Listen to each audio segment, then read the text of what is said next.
Kemarin saya suruh rangkum. Assalamualaikum warahmatullahi wabarakatuh. Waalaikumsalam. Ada semangat ya sampai pulang.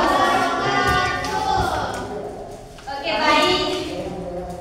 Bertemu kembali dengan ibu kakak di sini di kelas 5 ya.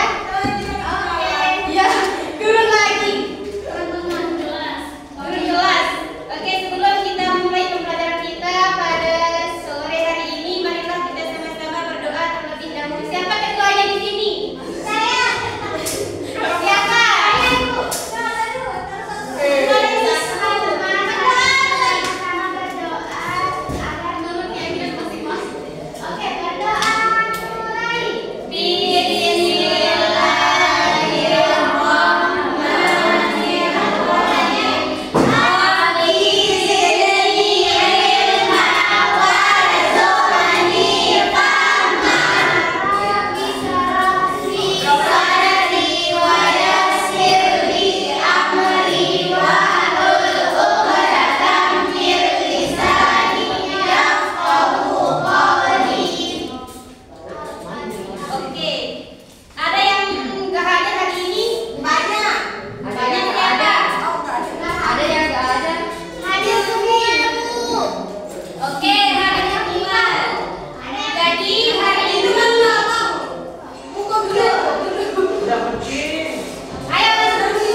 Oke, sebelum kita mulai pembelajaran kita pada sore hari ini, kita tes semangat dulu. Oke. Kalau kakak bilang buku 1 jawabannya yes, yang kedua oke, 3 semangat, dan keempat konsentrasi, dan kelima tidak belajar. Oke. Oke. Siap. Tempo 1. Oke. Tempo 2. Oke. Tempo 3. Tempo 4. Konsentrasi. Tempo 5. Siap belajar. Oke, udah siap belajar? Siap. Oke. Siapa? Jangan diperhatiin. Jadi hari ini kita akan membahas materi tentang Umar bin Khattab, pemimpin yang bersahaja dan mengagumkan. Kita tadi materi di kelas, pasti ada yang masih ingat siapa Khulafaur Rasyidin yang kedua? Umar. Jadi hari ini kita akan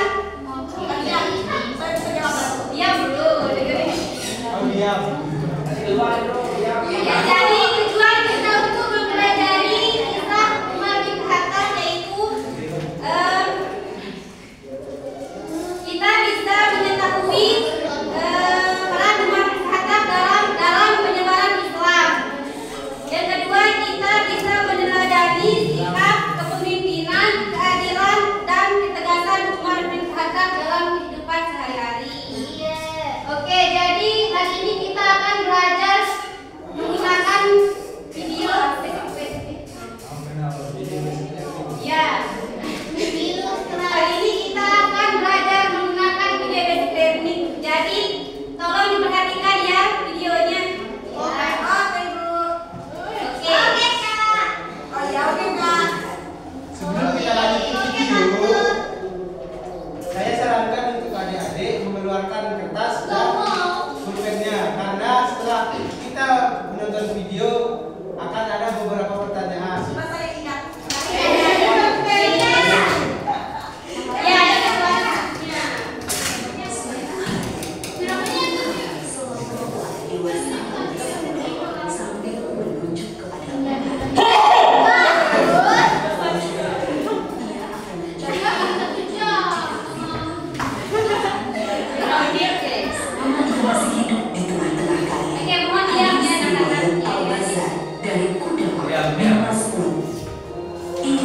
Biasa dipanggil Umar. Ayahnya bernama Al-Khattab, lahir di Mekah 13 tahun setelah tahun gajah. Ia termasuk keluarga elit yang sangat dihormati di kalangan suku Quraisy. Awalnya, Umar termasuk orang yang paling memusuhi Islam. Namun setelah masuk Islam pada tahun ke-6 kenabian, ia menjadi salah satu yang paling membela kekuatan Islam. Dengan masuk Islamnya Umar bin Khattab, Allah telah menjawab doa yang telah dipanjatkan Rasulullah SAW 2 hari sebelumnya. Ya Allah, kuatkanlah Islam dengan Umar bin Khattab atau Amr bin Hisham, yakni Abu Jahal. Umar bin Khattab dikenal sebagai orang yang sangat pemberani demi kebenaran dan keyakinan. Ia mengikuti semua peperangan bersama Rasulullah SAW. Keberanian Umar tercermin ketika ia mengabarkan keislamannya kepada setiap tokoh Quraisy. Pada saat orang-orang sedang berkumpul di Hijr Ismail dekat Ka'bah, Umar mengabarkan keislamannya kepada mereka. Mereka spontan marah dan mengeroyok sambil memukuli Umar hingga terjadi keributan besar. Ketika Umar akan hijrah, ia membawa busur panah, kemudian pergi tawaf mengelilingi Ka'bah 7 kali. Lalu Umar dengan terang-terangan mendatangi kelompok-kelompok orang Quraisy seraya berkata, "Wahai wajah-wajah kusam, barang siapa ingin ibunya kehilangan anak, anaknya menjadi yatim, dan istrinya menjadi janda, temui aku di belakang lembah." Dan tak seorang pun berani mengikutinya. Umar bin Khattab juga dikenal sebagai orang yang sangat lembut hatinya, sangat berhati-hati dalam tindakannya. Abdullah bin Abbas menjawab pertanyaan tentang siapa Umar bin Khattab. Ia laksana burung yang terbang dengan sangat hati-hati. Ia selalu memandang bahwa seluruh jalan yang akan dilalui penuh dengan perangkap dan jebakan yang akan menjauhkannya dari Allah Subhanahu wa Ta'ala. Itulah sebabnya Allah membimbingnya dan banyak memberikan karomah, yaitu hal luar biasa yang hanya diberikan Allah kepada para kekasihnya, sehingga beberapa kali ucapannya direspon oleh Allah Subhanahu wa Ta'ala. Di antara karomah Umar bin Khattab yang diberikan oleh Allah Subhanahu wa Ta'ala kepadanya, yaitu pada suatu hari ia mengirimkan pasukan perang yang dipimpin oleh Sariyah. Setelah sekian lama pengiriman pasukan, ketika sedang menyampaikan khutbah Jumat di Masjid Nabawi di Madinah, tiba-tiba Umar berkata, "Hai Sariyah, ke gunung, ke gunung, ke gunung." Hadirin yang di dalam masjid pun saling berpandangan dan merasa heran. Berselang 1 bulan, datanglah seorang utusan Sariyah menyampaikan surat kepada Umar bin Khattab. Ia menceritakan bahwa pasukan Islam saat itu sedang terdesak di dekat gunung di daerah Nahawan, sebuah tempat yang jauh dari Madinah, dan mendengar seruan Khalifah Umar radhiyallahu anhu. Lalu kami berlindung di gunung, dan Allah memenangkan kami atas musuh-musuh kami. Kisah karomah Umar bin Khattab yang lain adalah ketika Gubernur Mesir Amr bin al-As mengirimkan surat kepadanya. Amr bin al-As telah menghapus kebiasaan orang-orang Mesir yang mengorbankan seorang gadis untuk Sungai Nil. Namun belakangan hari setelah itu, air Sungai Nil mengering. Lalu Umar bin Khattab menjawab surat Gubernur Mesir itu sambil melampirkan sebuah catatan kecil yang tertuliskan, "Dari hamba Allah, Amirul Mukminin Umar bin Khattab, amma ba'du. Hai Sungai Nil, jika engkau mengalir karena dirimu sendiri, maka janganlah engkau mengalir. Namun jika airmu dialirkan oleh Allah Subhanahu wa Ta'ala, maka mintalah kepada Allah yang Maha Kuasa untuk mengalirkan airmu kembali." Setelah Amr bin al-As melemparkan catatan Umar tersebut ke dalam sungai Nil, lalu Allah Subhanahu wa Ta'ala mengalirkan air sungai Nil dengan sangat deras. Di kalangan para sahabat dan orang-orang dekatnya, Umar dikenal sebagai sosok pemimpin yang sangat sederhana dan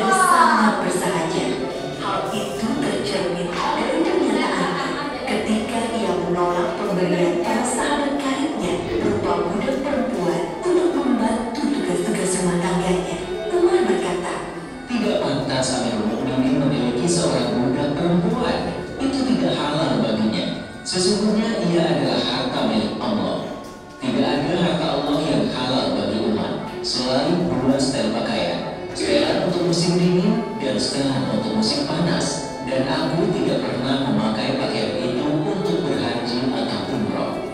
Adapun makananku dan keluargaku sama dengan makanan orang Quraisy, dari kelas yang tidak terlalu kaya dan tidak terlalu miskin. Selebihnya aku adalah seorang lelaki dari kaum muslimin. Umar mendidik keluarganya untuk bersahaja. Ketika ia datang ke rumah salah seorang anaknya yang bernama Ashim, Umar melihatnya sedang makan daging. Umar bertanya, "Apa ini? Aku ingin sekali makan dengan daging." Jawab Ashim, "Apakah setiap makanan yang kau inginkan akan kau makan?" Segah Umar.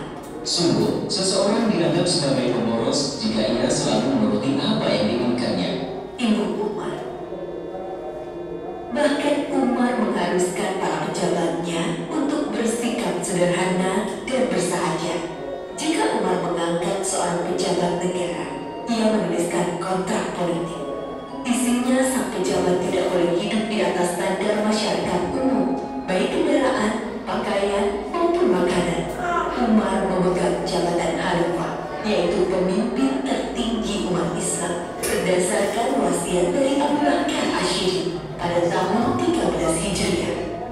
Di masa pemerintahannya, Umar banyak menentukan kota-kota besar di beberapa negara di benua Asia dan Afrika, seperti kota Himsyur, Aleppo, Antakya di Suriah, Basra, dan Kufah di Irak, Tobariyah di Yordania, dan beberapa kota lainnya di Mesir, Libya, dan Maroko. Jasa-jasa Umar bin Khattab untuk kaum muslimin sangat banyak. Ia telah menetapkan dan menuliskan penanggalan Islam yang kita kenal sekarang dengan penanggalan Hijri. Ia juga yang mendirikan Baitul Mal, yaitu lembaga tempat pengumpulan dana kas negara. Umar membangun kota-kota besar seperti Kufah, Basrah, Jazirah, Syam, Mosul, dan mengangkat para hakim di sana, serta melengkapinya dengan kantor-kantor administrasi. Umar bin Khattab juga dikenal sebagai pribadi yang sangat adil dan teliti, sangat takut melakukan kezaliman sekecil apapun. Umar pernah mengatakan, "Sesungguhnya aku menempatkan diriku terhadap harta milik Allah, harta Baitul Mal, laksana posisi wali anak yatim terhadap harta anak yatim. Sejauh kemampuanku, aku akan menahan diri dari memakan harta milik Allah. Namun jika aku sangat membutuhkannya, aku akan memakannya dengan cara yang patut. Jika aku sudah mampu, aku akan bayarkan kembali apa yang aku makan itu."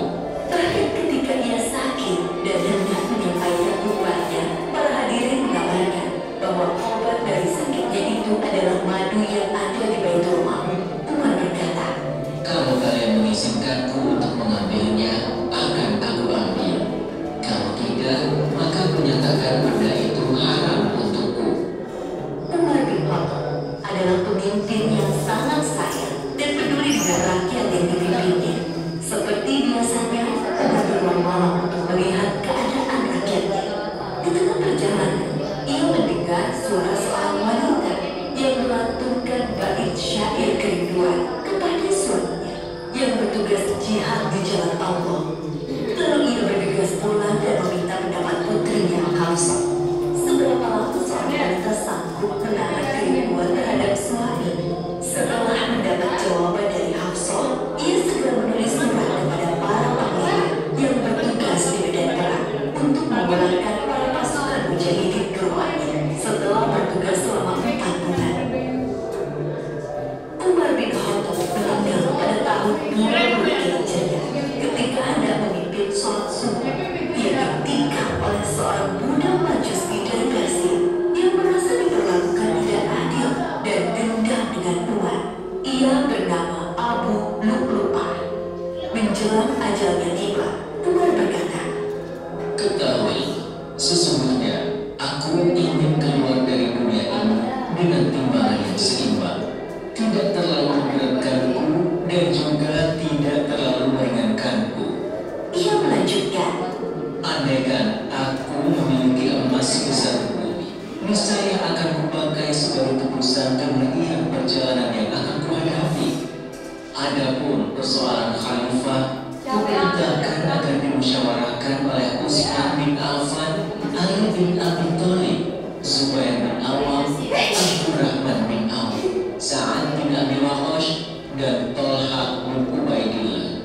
Yang akhirnya merujuk kepada terpilihnya Utsman bin Affan. Umar juga memerintahkan putranya yang bernama Abdul untuk memeriksa hutang negara dan berpesan, Kalau kekayaan harta keluarga Umar cukup untuk membayarnya, maka bayarlah dari harta mereka.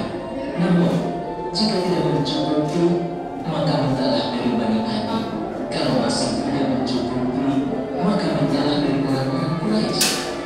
Umar berpesan, Pergilah menemui Ummul Mukminin Aisyah dan katakan bahwa Umar meminta izin untuk dikebumikan bersama dua sahabatnya. Abdullah pun pergi menemui Aisyah dan mengulangi kata-kata ayahnya. Aisyah menjawab, tadinya aku menginginkan tempat itu untuk diriku sendiri, tapi kini aku lebih mementingkan ia daripada diriku. Dan akhirnya Umar bin Khattab dimakamkan di samping makam dua sahabatnya, yaitu Muhammad Rasulullah SAW dan Abu Bakar As-Siddiq radhiyallahu anhu. Dari sosok Umar bin Khattab, kita bisa melihat cermin dan belajar tentang kepemimpinan hebat yang sangat mengagumkan. Setiap orang hendaklah berusaha membiasakan hidup sederhana, termasuk pemimpin. Meskipun ia mendapatkan banyak fasilitas dari posisi dan jabatan, alangkah mulia seseorang yang memiliki sifat peduli dan kasih sayang kepada sesama makhluk Allah, termasuk kepada hewan. Begitulah Islam mengajarkan seorang pemimpin yang tegas dan kuat, namun memiliki sifat sayang dan peduli, akan terhindar dari sifat kalian. Kemuliaan hidup tidak selalu hadir dari kedudukan seseorang, tidak pula ketenarannya. Seringkali kemuliaan hidup lahir dari sifat rendah hatinya, sikap kehati-hatiannya, sikap pembelaannya kepada yang lemah, juga dari karya nyata yang dapat memanfaatkan orang banyak di sekitarnya.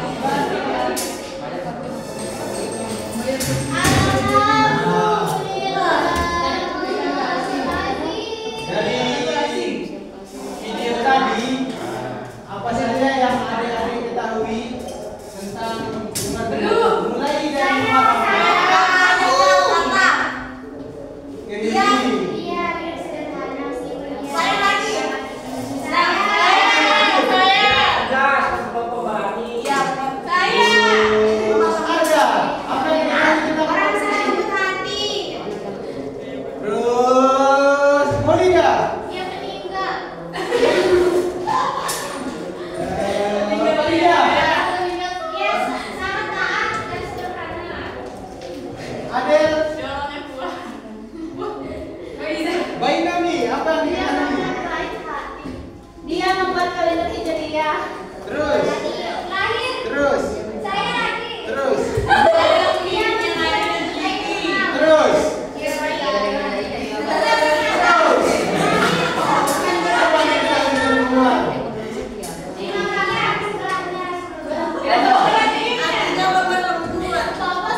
Memainkan peran di sekitar kalian tapi.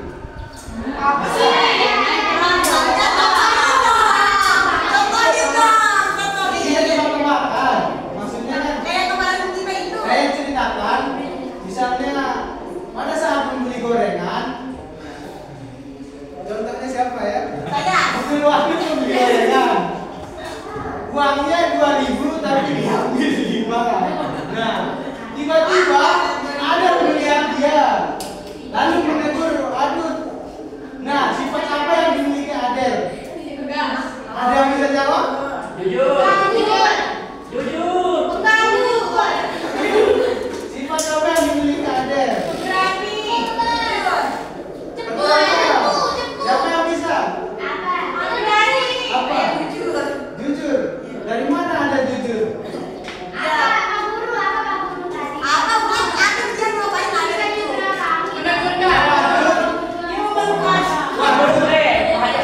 Mau beli gorengan.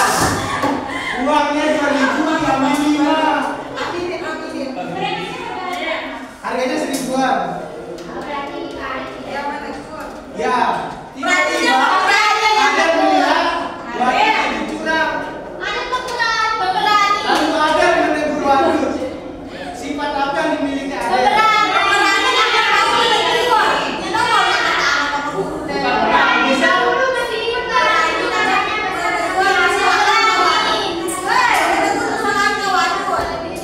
Ya, bisa kan? Bisa kan?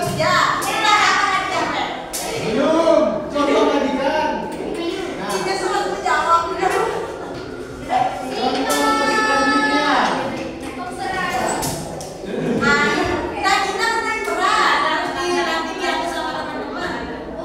Ya, kalian buat apa? 4 kelompok terdiri dari 4 dan kalian 3. Kalian mau sendiri-sendiri?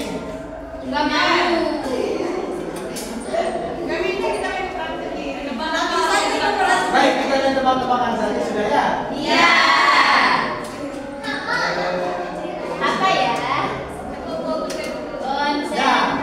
Sifat selanjutnya. Siapa menjadi contoh dulu ini? Peran utama. Peran utama. Siapa menjadi contoh Molida? Molida memiliki 4 mobil.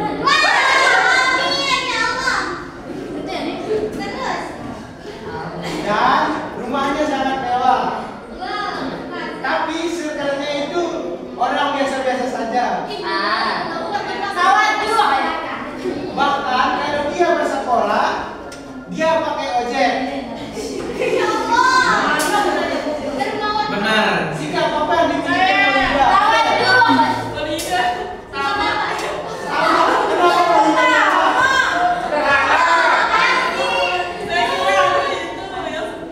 Kenapa Molida sama?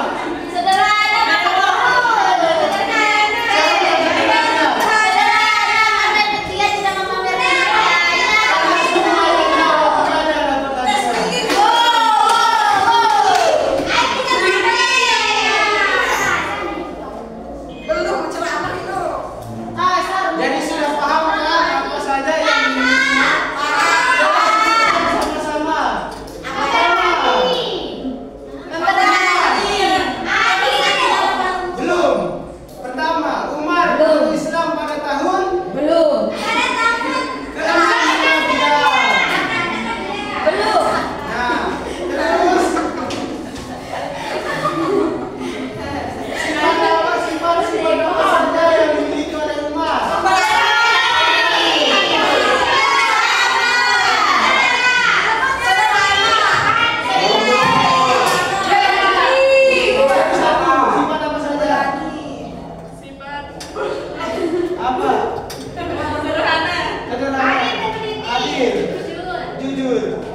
Oke dah.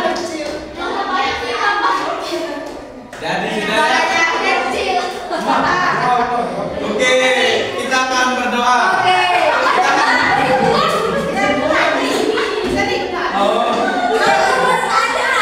Oke, tadi cerita memperbedakan tadi sangat penting bagi kita untuk meneladani sifat-sifat rumah tersebut. Apa itu? Yang pertama seperti keadilan, keberanian, bijaksana. Dengan meneladani sifat tersebut, kita dapat menjadi pemimpin yang baik dan membuat perbedaan dalam masyarakat. Mari kita sama-sama mengikuti sifat dari rumah tersebut. Mungkin besok di antara kalian menjadi pemimpin. Ya, mungkin ada yang jadi kepala desa, ada yang jadi kepala sekolah, ada yang menjadi guru, ada yang pokoknya menjadi apa-apa sudah. Terserah kalian sudah. Iya, kalau menjadi pembunuh yang jujur juga. Soalnya zaman sekarang banyak pembunuh yang memaling juga. Jadi memaling. Apapun profesinya harus jujur, adil. Kalau judi, Hah? kalau judi bagaimana jadi? Kalau judi, Artinya kita jujur. laporkan. Kalau mau Kalau jadi boy, kalau beredar,